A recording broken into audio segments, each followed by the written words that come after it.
Hello，on airpower.com 24小時網上電台，我係豆豆東加豆啊！大家好嘛？一首陳皮歌曲《做人係要忍》，葉麗儀作曲，有譚裕明填詞呢，鄭國江。唔單止過馬路啊，樣樣都要忍啊！對住你嘅小朋友啦，你嘅另一半啦，你嘅父母，你嘅工作啊，忍。聽完首陳皮歌曲呢，又講下啲陳皮事啊！記得呢，好多集之前呢，同大家講過舊年代嘅茶樓點滴，今日呢，又想講下呢方面啊，茶樓夜市啊！以前呢，茶樓啊，一般都係做到中午啦，之後呢，想賺多啲，就流行起夜市啦。夜市當然唔係淨係食啦，夜夜笙歌啊，將茶樓啦、飯店啊同音樂啦表演融入埋一齊喎。喺呢個年代，20年代初呢係好新穎嘅，係一種衝擊嚟㗎。而最先嘅呢，即係開創先河啦，係一間叫做武夷仙館嘅茶樓喎。之後呢就好多啦，茶樓啊、飯店都跟住啦，每間都有佢哋自己嘅歌壇啊。每晚呢亦請一啲不同嘅歌手啦喺度表演咁啦。好，茶樓夜市，夜夜笙歌。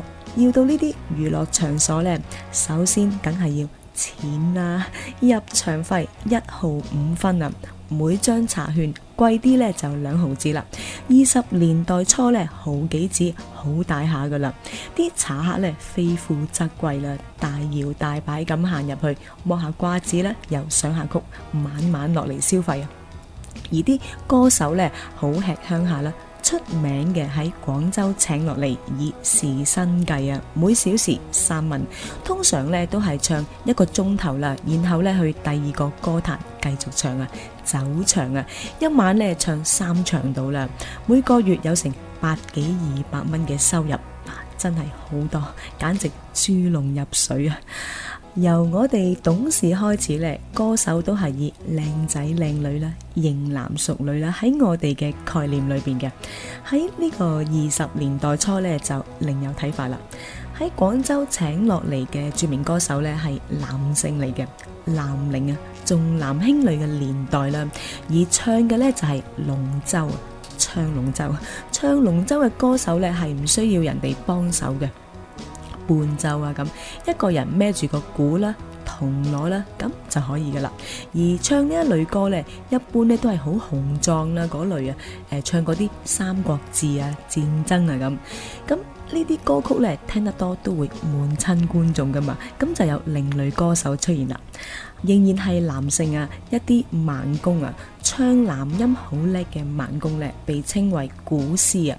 古詩呢同唱龍舟好唔同啊，佢哋呢能夠唱出好哀怨纏綿嘅歌曲啦，唱啲梁山伯與祝英台嘅歌啊，情情塔塔嗰啲，生生死死咁嗰類啊，好動聽嘅，聽出意由嘅，好受歡迎。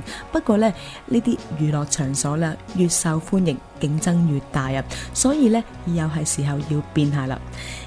男音盲公嘅古詩之後呢，就開始諗起女性啦。始終呢異性相吸啊，茶客又係男性居多啦，咁所以呢就有一班古基嘅出現啦，都係盲嘅歌手啊。不過呢佢哋同古詩唔同嘅，古基呢好注重呢個陣容啊，周邊嘅伴奏啦，即係成隊 band 咁啊。變化咧亦好大啦，有哀怨嘅，有歡樂嘅，成個氣氛都好唔同嘅，亦好能夠滿足到啲觀眾啦。不過呢，人力物力多咗，成本自然增多啦，咁所以呢，茶錢都要加啲啦。呢個風氣呢，一段時間之後又有啲演變啦。唞一唞，飲啖水先啊，翻嚟繼續講啊。好，繼續上一節嘅話題啊，茶樓夜市啊，夜夜笙歌，由開始嘅南寧啦，到古詩，再到古記啊，亦係因為商業競爭嘅需要啦。之後呢就有女伶嘅需求啦。好多女性學唱歌咧，都係揾一啲古機拜師學藝，因為失明啦，聽覺特別咧敏感啊，對音色好好多啊。古機喺當時嚟講咧係好高嘅造詣，而一班新人女伶滿咗師啦，去到啲茶樓啊、飯店咧，亦好受歡迎噶，唱得到、睇得到，有眼神交流啊！之後咧，好多飯店啦仿效一番啊，仲揾啲紅粉佳人啊，務求搶盡生意啦。好，20年代初咧，一啲紅伶嘅出現啊，好受歡迎啊，令到個歌壇咧帶嚟新氣象啊！啲擁躉比以前更加多啦，歌手唱完坐人力車走下一場。啲人呢跟住去下一場啊，追星族啊，追完一場又一場，追足3場啊，不惜呢個茶券費啦、車費啦，每晚呢坐底都要5-6毫子。呢啲景象呢喺當年嚟講呢，好架勢下噶啦，氣氛越嚟越濃啊，歌手越嚟越紅，所以呢之後就有歌壇選舉嘅盛事啊，選出當年嘅歌界明星啦。點樣選法呢？選舉方式呢就係眾茶樓混雜啊，邊一個紅伶坐鎮喺茶樓裏邊獲得茶客最多嘅選票呢，佢就係最紅嘅，最得到別人嘅愛戴啦。茶客呢可以去唔同嘅茶樓投票啦，去10間都得。